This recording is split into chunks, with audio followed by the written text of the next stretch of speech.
EU leaders go into a make-or-break summit on Thursday facing difficult compromises to keep Britain in the bloc. Prime Minister David Cameron's demand for key reforms in return for Britain's continued membership has exposed a rift over whether the EU's future is to move ever closer together or to ease ties, becoming a looser group of distinct sovereign nations. In the event of failing to get a deal, Cameron has said anything is possible, including Britain becoming the first country to leave the 28-nation bloc after an in-or-out referendum that could come as early as this summer. Cameron has staked his political survival on securing the reform deal and winning the plebiscite in hopes of ending a political feud over Britain's place in the EU that has plagued his Conservative Party for a generation. To avoid a so-called Brexit, Cameron has four key demands: welfare restrictions to help curb immigration, safeguards for non-Euro Britain, increasing EU competitiveness, and an opt-out from closer EU integration. The key sticking point is his demand that EU citizens working in Britain not have access to welfare benefits for 4 years. Poland and other East European member states who have hundreds of thousands of citizens in Britain bitterly oppose such a change, saying it would discriminate against them and undercut the EU's core principle of freedom of movement. Brussels has offered what is known as an emergency brake, which Britain could invoke if its welfare system is overwhelmed by the inflow of workers, as it believes it has been. To his call that non-Euro Britain have safeguards against closer integration of the single currency area, France insists that London must in no circumstances get a veto over the Eurozone.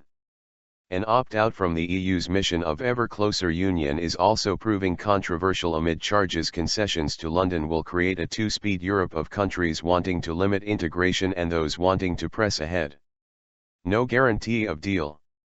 Against this backdrop, EU President Donald Tusk warned Thursday there was no guarantee of a deal at the two-day summit.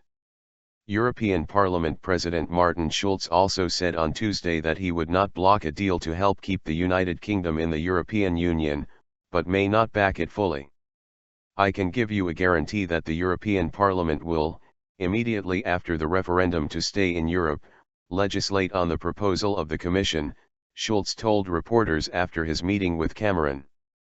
But to be quite clear, no government can go to the Parliament and say, "This is our proposal, can you give a guarantee about the result?"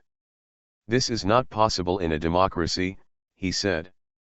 Schulz said that the role of Parliament is not to veto a deal, responding to Nigel Farage, the leader of the anti-EU and Independence Party in the UK, who claimed that the EU would deny its terms.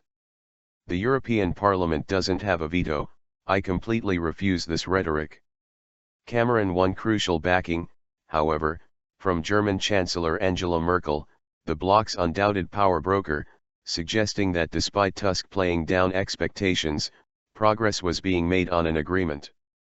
Like David Cameron, I believe that it is necessary for the EU to improve our competitiveness, transparency and reduce bureaucracy. Germany has shared these concerns for many years, she said. Even the controversial proposal to curb benefits was justified and understandable because the jurisdiction for each respective social system lies not in Brussels but in each individual member state, Merkel said. Cameron has promised Britons an in-out EU membership referendum by 2017, but it is widely expected that if he can get a deal in Brussels, he will call the vote for June. In London, a UK government official said the Prime Minister had taken a very personal involvement in the talks and now this is crunch time. "We think we have made a lot of progress and we will be going into the summit to nail down the rest of the details," said the official who asked not to be named.